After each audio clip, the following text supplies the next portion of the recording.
The sound that shattered the evening's delicate harmony wasn't a dropped glass or a burst of laughter.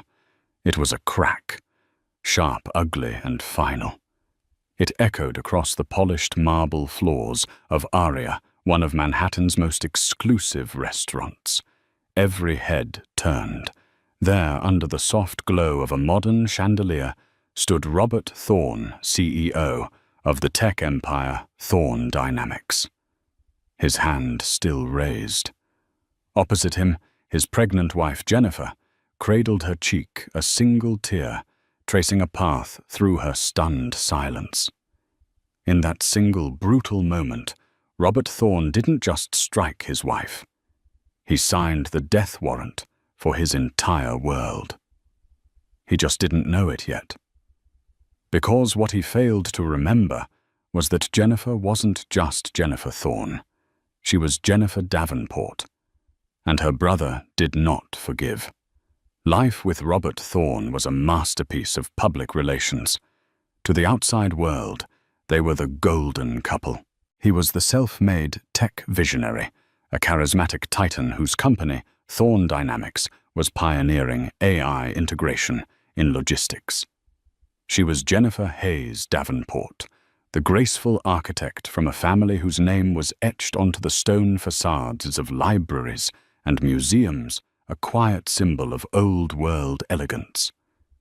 Their union was seen as the perfect merger of new money ambition and old money class. Their penthouse on Park Avenue was a testament to this image. It was a sterile paradise of glass and steel with panoramic views of Central Park. Every surface was polished, every object curated. But for Jennifer, it felt less like a home and more like a showroom.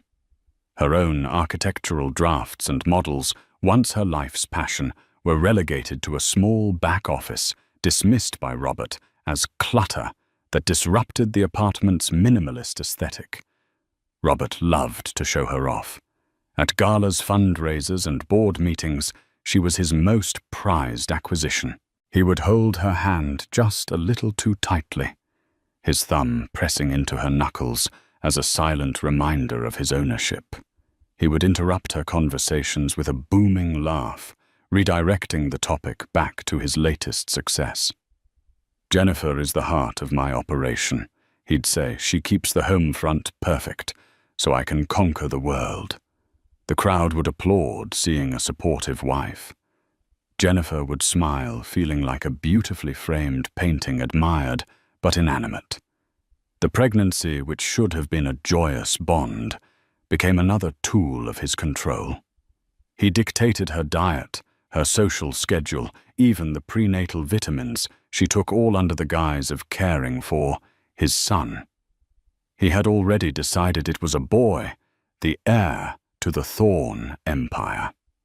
The cracks in their gilded cage were only visible in private. An argument over her wanting to have lunch with her old friend Clara turned into a lecture on how her associations reflected on him. A married, pregnant woman shouldn't be seen gallivanting around town with a single artist darling. It looks unsettled. His voice, so charming in public, would drop to a low, cold monotone that chilled her to the bone. One Tuesday evening, a month before the incident at Aria, the tension had reached a fever pitch. Julian Davenport, Jennifer's older brother, had called. He was in town from Singapore for 48 hours and wanted to see her. Julian was the antithesis of Robert. Where Robert was a peacock, Julian was a panther. He was the head of Davenport Capital, a global private equity firm, so powerful and discreet it was often referred to as the shadow bank. He rarely appeared in headlines, and he preferred it that way. He was quiet, observant, and fiercely protective of Jennifer, especially since their parents' death a decade prior. "Julian's in town," Jennifer said, trying to keep her voice light as Robert loosened his tie. "He wants to have dinner tomorrow." Robert didn't look up from his phone. "Can't. I have the quarterly earnings call." He said he can have lunch, or even a quick coffee. Robert finally looked at her, his eyes devoid of warmth. Jennifer, your brother is intense. He comes in, asks 100 quiet questions like he's conducting an audit, and makes my entire staff nervous. He represents everything I've fought to overcome the idea that you can only be successful if you're born with a silver spoon. We don't have time for that kind of distraction right now.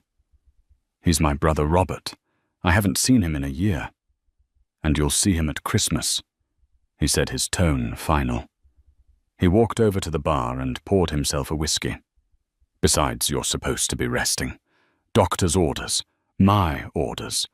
You're far too emotional when you're around him. It's not good for the baby. She stood there, clutching her phone, the message from Julian still glowing on the screen.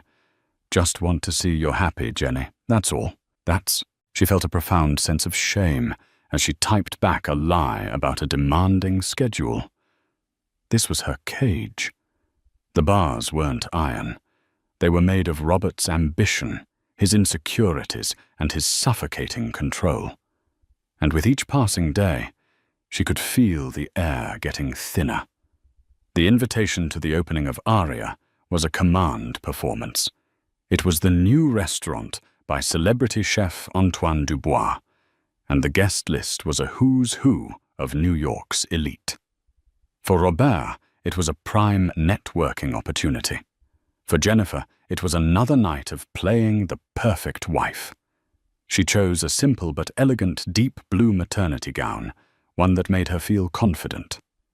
When she came out, Robert looked her up and down. "A bit plain, isn't it?" he commented, adjusting his own $5,000 Tom Ford suit. "You should have worn the diamond earrings I bought you." "They felt too heavy tonight," she said softly. "It's not about what you feel, Jennifer. It's about the image we present. Strength, success." He sighed as if her simple comfort was a personal burden. "Never mind. It's too late now." At the restaurant, Robert was in his element, moving from table to table, his voice a confident boom in the sophisticated hum of the room. Jennifer followed in his wake, smiling until her cheeks ached. As Robert was engrossed in a conversation with a tech journalist, a familiar voice called her name. Jennifer Hayes. She turned to see Robert Vance, a kind, brilliant architect she had collaborated with on a prize-winning library design years ago before she had met Robert. He had a warm smile and kind eyes. "Robert." "My goodness, what are you doing here?" A genuine smile, the first of the night, graced her lips. "My firm designed the acoustics for this place," he said with a proud grin. "It's wonderful to see you. You're glowing." They chatted for a few minutes, falling into the easy camaraderie of old friends discussing new materials, sustainable design, and the changing New York skyline. For those few moments, Jennifer felt like herself again, the intelligent, passionate architect, not just the tycoon's wife. She laughed, a real, unburdened laugh, and it was that sound that drew Robert's attention. He strode over his smile, tight and cold. He slid an arm possessively around Jennifer's waist, his fingers digging into her side. "Darling, you shouldn't be tiring yourself out." He nodded curtly at Robert. "Robert Thorne. My wife and I were just leaving." Robert, sensing the icy tension, quickly excused himself. "It was great seeing you, Jennifer. Congratulations on everything." The moment he was gone, Robert's grip tightened. "What was that?" he hissed, his voice low and venomous. "That was Robert Vance, an old colleague," Jennifer whispered back, trying not to cause a scene. Laughing like a schoolgirl. "Do you have any idea how that looks?" "My pregnant wife flirting with some nobody while I'm trying to close a deal with Forbes. It's disrespectful. I wasn't flirting, Robert. We were just talking about architecture." Her voice trembled slightly, a mix of fear and defiance. I'm allowed to have a conversation. That word, allowed, was the spark that lit the fuse. His face, usually a mask of controlled charisma, twisted into a snarl of pure rage. He saw her defiance as a public challenge to his authority. You are allowed nothing that embarrasses me. He spat his voice, rising just enough to turn the heads of the nearest tables. You seem to have forgotten your place, Jennifer. My place, she said, her own anger finally boiling over the fear. My place is not to be your silent, smiling accessory. I am a person, Robert, not a possession. And then it happened. In the heart of the crowded restaurant with dozens of eyes on them, he slapped her. The sound was a whip crack. It wasn't a shove or a grab. It was a deliberate, open-palmed strike across her face that sent her stumbling back a step. A collective gasp went through the room. The ambient chatter ceased. There was only a ringing in Jennifer's ears and the hot, stinging shame on her cheek. She looked at Robert at the utter shock and fury in his eyes, and she saw him for what he truly was. A weak, cruel man, terrified of losing control. Time seemed to slow down. She saw the flash of a phone camera from a corner table. She saw the horrified look on the face of the journalist Robert had been courting. She saw her entire life, this lie she had been living, shatter into a million irreparable pieces. Without another word, Jennifer turned. She walked away from him, her posture unnaturally straight, a queen abandoning a corrupt court. She didn't run. She didn't cry. She walked with a chilling, newfound purpose. Past the stunned waiters, past the whispering patrons, she walked out of the restaurant and into the cool night air. She hailed the first taxi. She saw her hand trembling as she opened her clutch. She didn't call her friend Clara. She didn't call for a car service. There was only one person on earth whose help she needed now. She found his number and pressed the call button. He answered on the first ring, his voice calm and clear, despite the 12-hour time difference. "Julian," she whispered, and then a single heart-breaking sob escaped her lips. "Julian, I need you." The line was silent for a beat. Then his voice came back, stripped of all warmth, and forged into something cold, hard, and lethal. "Where are you, Jenny?" "I'm on my way." Julian Davenport's penthouse in Singapore was the physical embodiment of his mind, precise, minimalist, and commanding, an unparalleled view of the world. Floor-to-ceiling windows overlooked the glittering expanse of Marina Bay. But Julian wasn't looking at the view. He was staring at the encrypted video call on the large monitor in his study. The call had ended 10 minutes ago, but the image of Jennifer's bruised cheek was seared into his memory. He hadn't raged. He hadn't shouted. When his sister's call had come through, his first priority was her safety. Within minutes, his global security team was activated. A private jet was being fueled at a Teterboro airport hangar. A secure penthouse at the Mandarin Oriental in New York, registered to a shell corporation, was being prepared for her arrival. His most trusted operative in New York, a stoic ex-Mossad agent named Elias, was already en route to her location with instructions to retrieve her and ensure no one followed. Only now, with Jennifer safe and on her way to the secure location, did Julian allow the mask of calm to slip. But it wasn't replaced by fury. It was replaced by a stillness that was far more terrifying. He moved from his desk to the window, the city lights reflecting in his dark, unblinking eyes. Robert Thorne. He had never trusted him. He had seen the desperate hunger in the man's eyes, the over-eager charm that masked a deep-seated insecurity. Julian had run a background check on Robert before the wedding. A deep, invasive div that went far beyond what any journalist could find. He knew about the borderline unethical tactics Robert had used to push out a co-founder in his early days. He knew about his father's bankruptcy, a source of profound shame for Robert. He knew the man was a house of cards built on a foundation of ego. Julian had warned Jennifer in his own quiet way. "He performs, Jenny," he had told her once. "Make sure you know who he is when the audience is gone." But she had been in love, and he had respected her choice, vowing only to watch from a distance. That distance was now gone.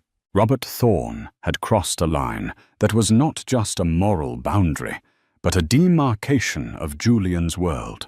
You did not touch his family. He picked up a sleek encrypted satellite phone and made a single call. Not to a lawyer, not to the police, but to a man known only as Mr. Harrison. Harrison was the architect of Davenport Capital's most complex and hostile takeovers. He was a whisper in the financial world, a ghost who could dismantle a Fortune 500 company with a few keystrokes and a series of perfectly timed leaks. "Harrison," Julian said, his voice flat. "Clear my schedule, and clear yours. We have a new project, a demolition. Target." Harrison's voice was dry, devoid of curiosity. "Thorne Dynamics. CEO Robert Thorne." There was a brief pause. "That's a tech darling, Julian. Market cap of 20 billion. Aggressive growth." "The market cap is an illusion," Julian stated, his gaze fixed on the horizon. "It's built on hype leverage and the force of one man's personality. A personality which is about to be systematically discredited and destroyed." He began to pace slowly, the plan forming in his mind, not as a list, but as a multi-pronged, interconnected web. "I don't want to just hurt him, Harrison. I want to erase him. I want his name to become a cautionary tale whispered at board meetings. I want him to lose everything, not with a bang, but with a slow, agonizing bleed. He built his empire on his reputation. We will turn that reputation into poison." The strategy was laid out with surgical precision. Phase 1. The narrative. "I want you to use our contacts in the press, not the tabloids, the Wall Street Journal, the Financial Times. We start with anonymous tips from concerned shareholders. We question their Q3 growth projections. We raise subtle doubts about the scalability of their new AI platform Nexus. We make the market nervous." Phase 2, the financials. "I want a team of forensic accountants to tear through every public filing of Thorne Dynamics, every footnote, every appendix. Find the legal but ethically questionable accounting practices, the aggressive revenue recognition, the capitalization of expenses. We don't need to find a crime yet. We just need to find the soft spots." Phase 3. The human element. Julian continued, his voice dropping. "Thorne has a COO, Davies Johnson. Ambitious, competent, but living in Thorne's shadow. I want a full profile on him. His finances, his career goals, his frustrations. Every man has a price or a breaking point. We are going to find him." "And finally," Julian said, stopping in front of the window. "The personal." He finally looked down at his own hands. "He humiliated my sister in public. We will make sure that story is told. But not yet. We will let the financial pressure build first. When he is at his most vulnerable, when his back is against the wall, we will introduce the world to the real Robert Thorne. We will let Jennifer's story be the final devastating blow that shatters whatever is left." He ended the call. He stood in the silence of his penthouse, a general surveying a battlefield that only he could see. This wasn't about revenge. Revenge was messy emotional. This was about rebalancing the scales. It was about a quiet, methodical, and absolute annihilation. Robert Thorne had thrown a punch in a bar fight. Julian Davenport was about to deploy a navy. The giant was awake. 2 weeks after the incident at Aria, the world had seemingly forgotten. A few blurry phone pictures had surfaced on gossip sites captioned with speculation about a heated argument.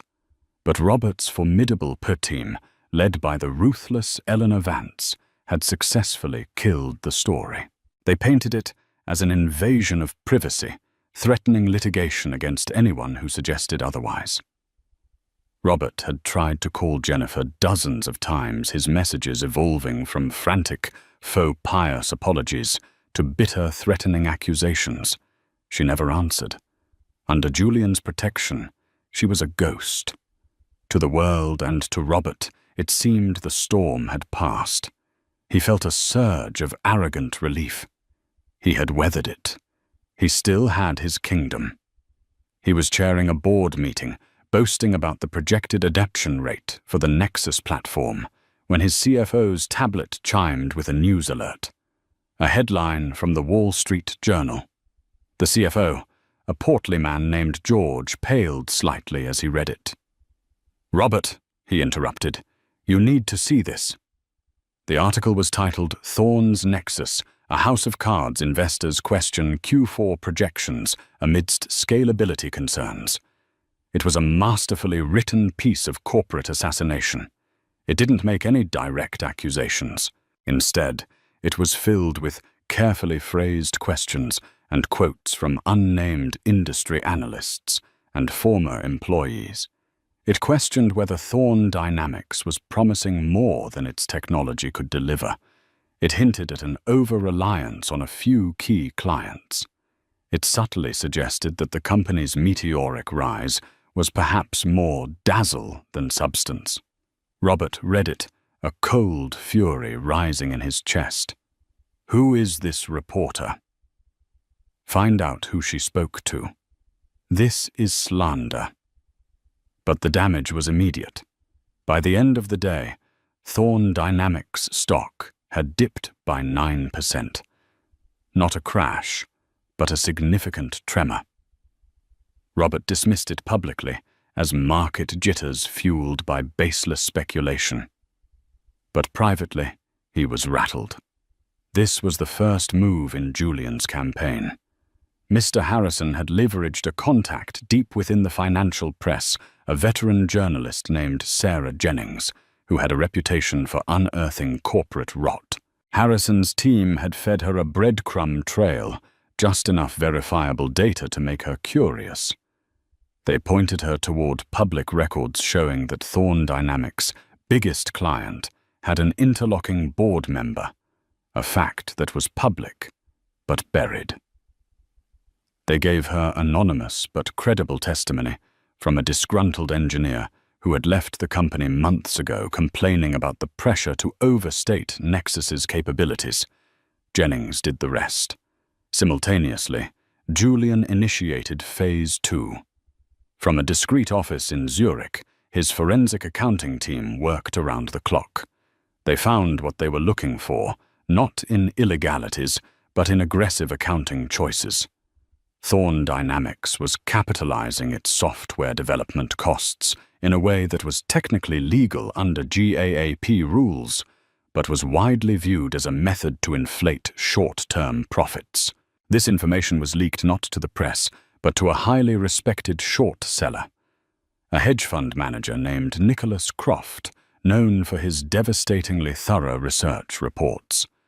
2 days after the WSJ article, Croft Capital released a 50-page report titled Thorne Dynamics, a Reality Distortion Field. The report eviscerated the company's financials. It accused Thorne of pulling forward future revenue and using accounting gimmicks to mask slowing user growth. The market reacted violently. The stock plummeted another 18%. Robert was in a blind panic. He was on the phone, screaming at his investors, his PR team, and his lawyers. "This is a coordinated attack," "Someone is trying to sink us," he bellowed, pacing his office like a caged animal. He was right, but he had no idea who was pulling the strings. He suspected a rival tech firm, perhaps a disgruntled former executive. The name Julian Davenport never once crossed his mind. Julian was old money private equity. He didn't engage in grubby market battles like this. He was above it all. It was the perfect cover. While Robert was fighting fires on Wall Street, Jennifer was in a quiet, sun-drenched penthouse overlooking the Hudson River. Julian had flown in, and for the first time in weeks, she felt a sense of peace. He didn't talk about his plans for Robert. He simply took care of her. He hired a private prenatal yoga instructor and a nutritionist. He filled the apartment with books on architecture and brought her a state-of-the-art drafting table. "You should start designing again, Jenny," he said one afternoon, watching her sketch in a notepad. "Even if it's just for yourself. Don't let him take that from you, too." Slowly, she began to heal. The fear began to recede, replaced by a quiet, simmering anger and a resolve she didn't know she possessed. She started working on a design for a community library, pouring her pain and hope into the lines and angles on the page. One evening, she saw the news about Thorne Dynamics' stock troubles. She looked at Julian, who was reading a book across the room. "Is this you?" she asked softly. He looked up, his expression unreadable. "He hurt you," he said simply, as if that were the only explanation required. "This is just the consequence." Jennifer felt a complex wave of emotions. It wasn't glee. It was a good, grim sense of justice. She thought about the man who had dismissed her passion as clutter, who had tried to shrink her world until it fit into the palm of his hand. She nodded slowly. "Don't stop," she said, her voice steady and clear. And in that moment, she was no longer a victim. She was a survivor, and she was ready for the fight. The next month was a slow-motion nightmare for Robert Thorne. The Whisper campaign had become a roar. Every financial news channel seemed to have a panel of experts dissecting the Croft Capital report. The initial 27% drop in stock value was just the beginning. It continued to bleed day by day as investor confidence evaporated. A major contract with a European logistics conglomerate, which Robert had been counting on as his big Q4 win, was suddenly indefinitely postponed. The official reason was market volatility. But Robert knew the truth. No one wanted to board a sinking ship. He became a man possessed by paranoia. He saw conspiracies everywhere. He fired 2 senior executives for disloyalty when they questioned his increasingly erratic strategy. He ordered sweeps of his office for listening devices. The charismatic, confident CEO was gone, replaced by a haggard, wild-eyed tyrant. His primary target was his COO, Davies Johnson. Davies was the operational brain of Thorne Dynamics. While Robert was the face-charming investors and the press, Davies was the one who made the trains run on time. He was meticulous, pragmatic, and increasingly worried. He saw Robert's refusal to address the accounting allegations head-on as corporate suicide. "Robert, we need to release a statement, clarify our capitalization policy," Davies urged in a tense executive meeting. "We need to be transparent to stop the bleeding." "Transparent?" Robert sneered, his face pale with stress. "Transparency is a weakness. It's admitting they're right. We double down. We announce a new product. We project even higher growth. We show them we're not scared." "Our projections are already seen as fantasy," Davies countered, his voice rising. "This will look delusional." "Are you questioning my leadership, Davies?" Robert shot back, his eyes narrowing. "Because I'm seeing a lot of doubt from you lately." I need warriors, not warriors. This was the moment Julian's team had been waiting for. Phase 3 was activated. Through a series of encrypted anonymous emails, Mr. Harrison's team began to feed information to Davies Johnson. The first email was simple. It contained a single attachment, a draft of a press release prepared by Robert's PR team. The draft outlined a corporate restructuring in which the company would blame operational inefficiencies for its current woes. The fall guy for these inefficiencies was implicitly and clearly the COO. The second email arrived 2 days later. It contained flight manifests and hotel bookings, showing that Robert had been secretly meeting with a prominent executive search firm, specifically interviewing candidates for a new chief operating officer. The final email was the most damning. It was a secretly recorded audio file from the early days of the company. On it, Robert could be heard talking to his then lawyer about how to structure the co-founder's exit package to minimize his equity stake using language that was callous and borderline fraudulent. The metadata was scrubbed, its origin untraceable, but the voice was unmistakably Robert's. The unspoken message was clear. This is what he does to people who are no longer useful to him. You are next. Davies Johnson felt the blood drain from his face. He had dedicated the last 8 years of his life to building Thorn dynamics. He had worked 80-hour weeks, sacrificed time with his family, and poured every ounce of his talent into the company, all while Robert took the credit. He had believed in the vision, but now he saw the truth. He was just another disposable cog in the machine of Robert's ego. The loyalty he felt evaporated, replaced by the cold, hard instinct of self-preservation. Meanwhile, Robert was unraveling. The pressure was immense. He wasn't sleeping. He was drinking heavily. He called a company-wide all-hands meeting, hoping to rally his employees with a charismatic speech. But the man who stood before them was not the visionary leader they once admired. He was gaunt, defensive, and angry. He blamed short sellers, jealous rivals, and a vindictive media for their problems. He promised a glorious comeback, but his words rang hollow.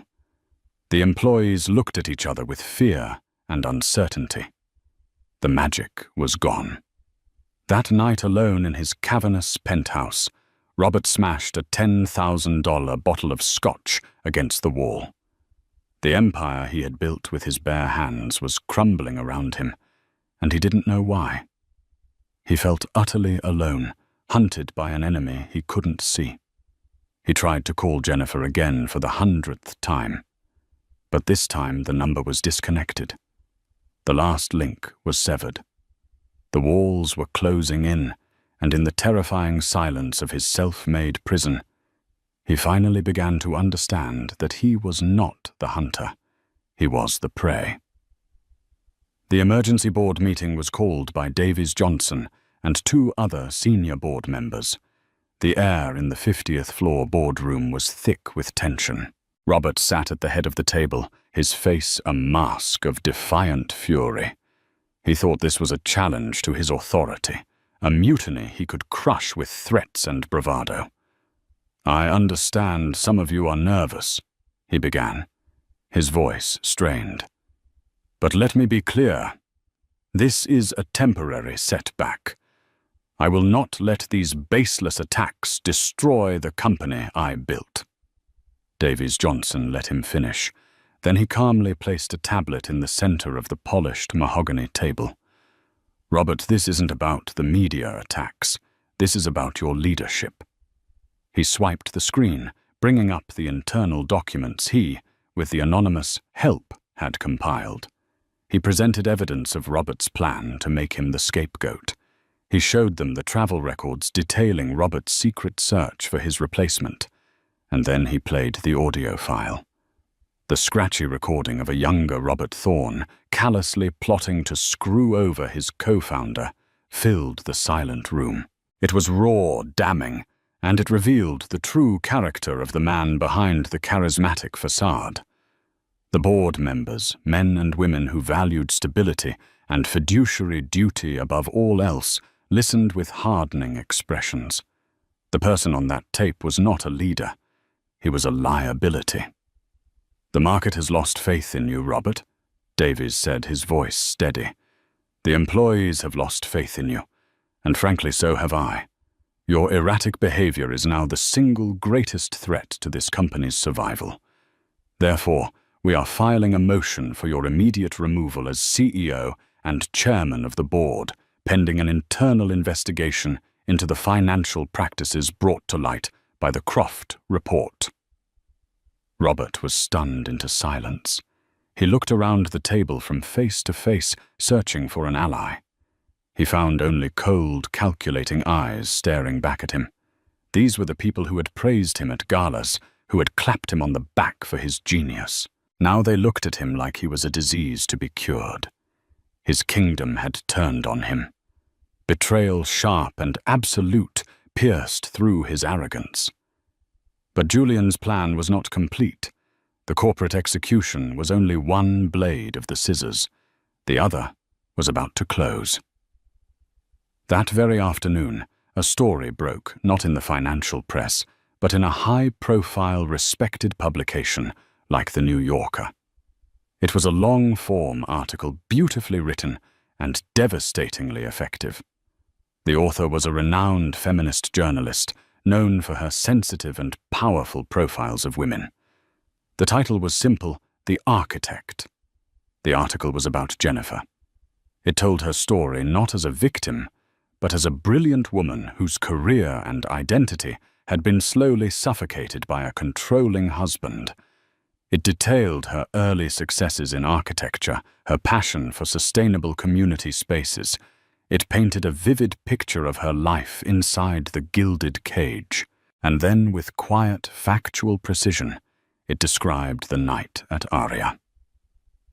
The story was corroborated by 3 eyewitnesses, including the Forbes journalist Robert had been so eager to impress. A grainy but clear photo, the one taken on a cell phone that night, was published alongside the article. It showed Robert, his face contorted in rage, his hand raised. It showed Jennifer, her expression a mixture of shock and pain. The story was the final, fatal blow. It gave a human face to the corporate scandal. Robert wasn't just an arrogant CEO who played fast and loose with the numbers. He was a bully, an abuser. The narrative was now complete. The personal and the professional had converged into a perfect storm of public condemnation. The hashtag, #Justice for Jennifer, began trending worldwide. Women's advocacy groups issued statements. The polished image Robert had spent a lifetime and millions of dollars constructing was shattered in a single afternoon. He was no longer just a failed CEO. He was a monster. When he was finally escorted out of the Thorn Dynamics building by security, a box of his personal items in his hands, he was met by a swarm of reporters. The questions weren't about stock prices or accounting practices. "Mr. Thorn, do you have a comment on the abuse allegations?" "Robert, why did you hit your pregnant wife?" He stared into the blinding flash of the cameras, his empire gone, his name a synonym for disgrace. And in that moment of absolute ruin, he finally understood. This wasn't bad luck. This wasn't a market downturn. This was an execution. And he knew with a certainty that chilled him to his soul who had signed the order. The fall of Robert Thorn was swift and total. The board appointed Davies Johnson as interim CEO, who immediately initiated a full, transparent audit, cooperating with the now inevitable SEC investigation. The stock, after one final catastrophic plunge, was delisted. Thorn Dynamics was dismantled, its valuable patents and assets sold off for pennies on the dollar to competitors. The empire was officially erased. Robert was left with nothing but legal bills and public scorn. The friends who had once clamored for his attention now crossed the street to avoid him. He was a pariah. His divorce from Jennifer was finalized quickly and quietly. He lost the penthouse, the cars, the entire apparatus of his former life. The last anyone heard, he was living in a small rented apartment in a different state, a ghost of the man he once was. But this story was never truly about his fall. It was about Jennifer's rise. She did not celebrate Robert's demise. She watched the news with a distant, detached sadness, not for him, but for the years she had lost. Her victory was not in his ruin, but in her own reclamation. 2 months later, Jennifer gave birth to a healthy baby girl, whom she named Hope. Holding her daughter for the first time, she felt a profound sense of peace. The future was no longer a terrifying void, but a blank canvas. Julian was there, of course. He wasn't a gloating victor, just a quiet, supportive presence. He looked at his niece, a tiny, perfect thing, wrapped in a soft blanket, and a rare, genuine smile touched his lips. His world was in balance again. Jennifer's passion for architecture had been fully reawakened. The community library she had designed while in seclusion had won a prestigious design competition. The project was funded by an anonymous benefactor, a grant from a philanthropic foundation quietly controlled by the Davenport Capital Group. A year later, construction began. Jennifer stood on the site, her daughter babbling happily in a stroller beside her. She was no longer Jennifer Thorne, the tycoon's wife. She was Jennifer Davenport, architect mother survivor. She was a woman who had been trapped in a cage of glass and steel and had found the strength to break free. The library was her masterpiece. It was a structure of light and open space with warm wood and walls of glass that looked out onto a public garden. It was designed to be a sanctuary, a place of quiet strength and endless possibility. It was in every way a reflection of its creator. At the dedication ceremony, Jennifer stood at the podium, looking out at the crowd. Julian was in the front row, holding Hope, who was clapping her hands. Jennifer didn't speak of her past. She spoke of the future, of the power of community, and of the importance of building spaces where people could feel safe and inspired. Her life was not a fairy tale. The scars of her time with Robert would always be a part of her. But they were no longer open wounds. They were reminders of her own resilience. She had faced the worst of one man's ego, and had emerged not broken, but stronger, more compassionate, and more dedicated to her craft than ever before. She had lost a prison and gained a universe, and in the quiet hum of her new life, surrounded by love, purpose, and the beautiful library she had built, she was finally, truly free. The grand opening of the Davenport Community Library was a perfect autumn afternoon. The sun cast a golden glow on the building's facade of glass and reclaimed timber, a testament to Jennifer's vision of blending modernity with nature. The air buzzed with genuine excitement and admiration. City officials, patrons of the arts, and families from the neighborhood all gathered on the manicured lawn. Jennifer stood near the entrance, her daughter Hope, now a bright-eyed toddler, holding her hand. She felt a deep, unblemished sense of accomplishment. This building was the physical manifestation of her survival. Every beam, every pane of glass was a piece of her reclaimed self. Julian stood beside her, his usual stoic expression softened by an undeniable pride. He wasn't the billionaire titan today. He was just a brother beaming at his sister's triumph. "You did it, Jenny," he murmured, watching as a group of children ran laughing towards the dedicated kids section. "You've given them a gift." "We did it," she corrected him, squeezing his arm. It was in this perfect moment that the ghost appeared. It wasn't a physical presence, but something far more insidious in the modern age. Her friend Clara, her face pale with a mixture of anger and concern, pulled Jennifer aside. "Jennifer, I'm so sorry to do this now, but you need to see this," Clara whispered, holding out her phone. On the screen was a sleekly designed web page. The banner read, "Robert Thorne, The Unspoken Truth." It was a blog launched that very day. The main feature was an article written by Robert himself, accompanied by a professionally taken photograph. He looked different, thinner, with a carefully cultivated beard, wearing a simple grey sweater. He looked thoughtful, humbled. It was a calculated image of a fallen man seeking redemption. Jennifer's heart went cold as she began to read. The words were a masterpiece of manipulation, a venomous narrative cloaked in the language of therapy and accountability. "For 2 years I have remained silent." The post began. "I have been in a process of deep, painful self-reflection. I will not deny my faults.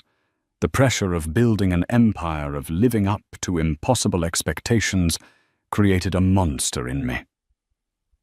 That night I made a terrible mistake, a single regrettable lapse in judgment, for which I have lost everything.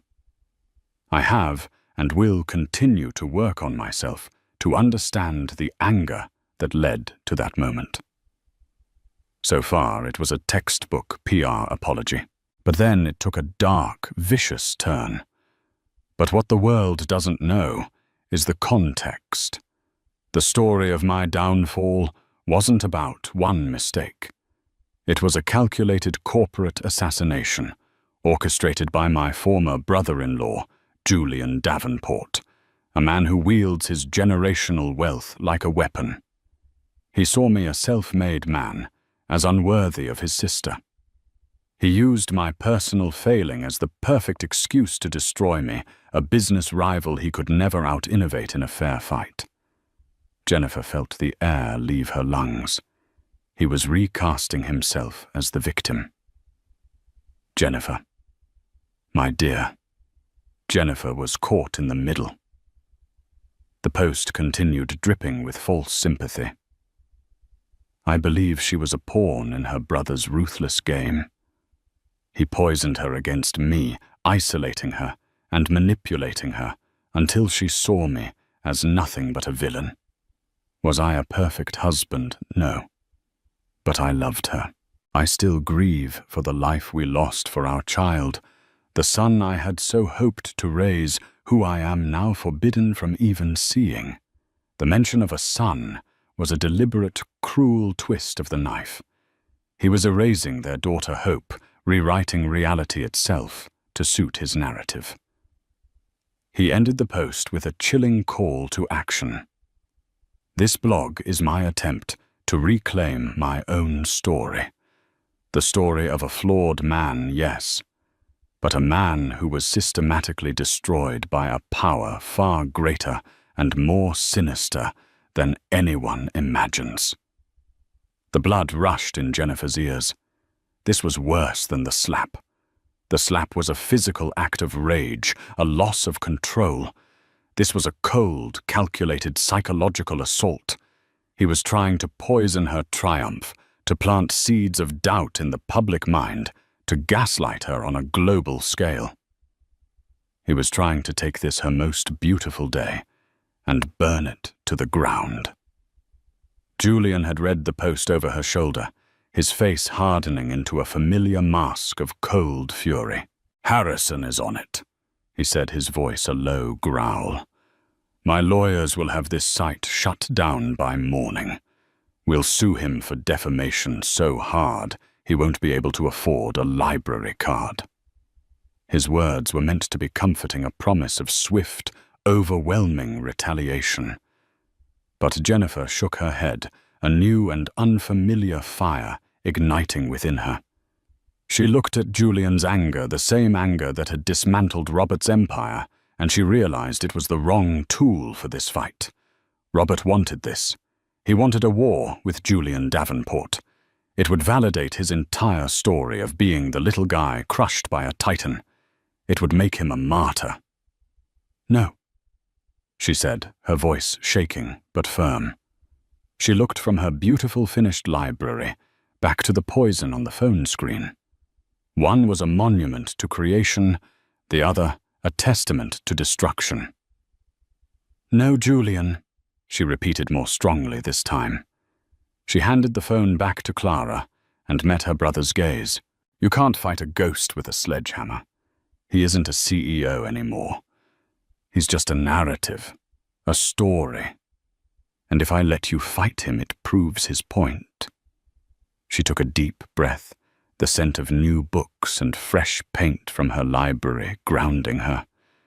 "You saved me then. I will be forever grateful for that. But this time, this one is mine." For a week, Jennifer felt the weight of Robert's digital ghost. The blog post was shared thousands of times. Comment sections were filled with debate. While many saw through the manipulation, a vocal minority latched onto his narrative, defending him as a victim of cancel culture and the uber-rich elite.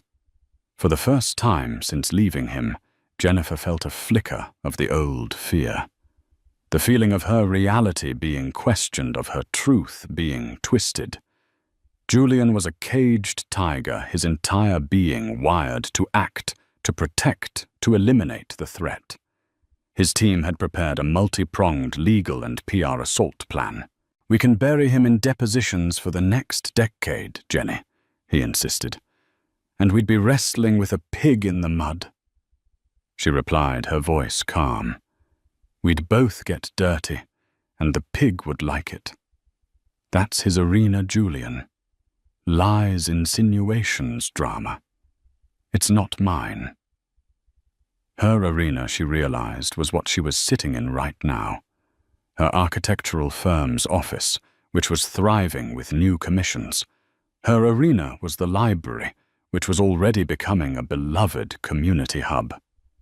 Robert was trying to drag her into a fight about the past. She had to refuse the invitation and pull the world forward into her present. 2 weeks after the blog post appeared, Jennifer agreed to a single exclusive television interview. She chose Sarah Jennings, the same meticulous journalist who had helped expose the truth about Robert. The interview was not to be held in a sterile TV studio, but in the main reading room of the Davenport Community Library. The setting was a character in itself. Sunlight streamed through the high windows, illuminating the faces of people of all ages, reading, studying, and connecting. It was a backdrop of peace, purpose, and construction. Sarah Jennings was direct but respectful. After discussing the library and Jennifer's recent projects, she broached the topic. "Jennifer, your ex-husband, has recently made some serious allegations, painting himself as a victim of a corporate conspiracy. What is your response?" Jennifer looked directly into the camera. Her expression not one of anger or victimhood, but of serene, unshakable confidence. "Mr. Thorne is entitled to his own narrative." She began, her voice even and clear. "He is free to write any story he wishes about the past. But I have found that spending one's energy trying to rewrite history is a deeply unproductive exercise. Words can be twisted. The truth, however, is not just a story. The truth is what you build." She gestured gracefully to the library around them. "He says his world was torn down. At the same time, I chose to build this. A place for children to discover their first favorite book. A place for seniors to connect with their community. A place for someone to learn a new skill that could change their life." She leaned forward slightly, her gaze magnetic. "This is my response. Not words of denial, but actions of creation. So to answer your question about his story, I'm simply not interested in it. I am far more interested in the stories being written right here, every single day. Then came the checkmate. And to that end, she continued, I am proud to announce the launch of the Phoenix Foundation. Funded entirely by the profits from my firm, Phoenix will provide grants and professional mentorship to women who are restarting their careers after leaving abusive environments.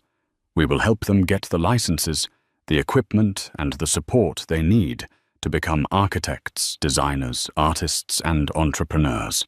We will help them build their own new worlds. It was a masterful stroke. She hadn't engaged in his petty drama. She hadn't refuted a single lie. She had simply risen above it, making his narrative of personal grievance seem small, selfish, and utterly irrelevant in the face of her forward-looking, constructive philanthropy. The interview was a sensation. It reframed the entire conversation. The public saw the stark contrast, a man consumed with rewriting his past versus a woman dedicated to building a better future for others. Robert's blog lost all traction, becoming a sad, lonely corner of the internet, a digital monument to his own bitterness. He had tried to haunt her feast, but she had responded by building a bigger table and inviting everyone else to join. Months later, Jennifer was pushing Hope on a swing in a park near their home. Julian was there throwing a soft ball for his niece to chase. The tense protective energy that once radiated from him was gone, replaced by a relaxed, easy affection. The first Phoenix grant was awarded today, he said, sitting on the bench next to her, to a young graphic designer from Chicago. She said her dream was to be her own boss. Jennifer smiled, a genuine, untroubled smile. That's wonderful. You handled him, Jenny. Better than I ever could have, Julian admitted. I know how to tear things down. You know how to build things up. She watched her daughter squealing with delight as the swing went higher and higher. The ghosts of the past were finally gone, not because they were vanquished in a fight, but because they had been crowded out by a life so full of light, love, and purpose. She was the architect, and she had designed a future more beautiful than she had ever imagined. And it was all her own. Jennifer's journey is a powerful reminder that the most formidable empires are not built of glass and steel, but of character and integrity. Robert Thorne's world collapsed because it was built on a foundation of ego and control. Jennifer, on the other hand, rebuilt hers on a foundation of courage, talent, and the quiet, unwavering support of family. This story shows us that true strength isn't about how loud you can shout, but about the resilience you show when you've been silenced, and the grace with which you reclaim your voice. It proves that no cage can hold a spirit that is determined to be free. If Jennifer's journey from victim to victor resonated with you, and if you believe in the power of quiet strength to overcome loud injustice, please give this video a like and share it with someone who might need to hear this message. Don't forget to subscribe to the channel and hit the notification bell for more real-life stories of consequence, justice, and empowerment. Thank you for listening.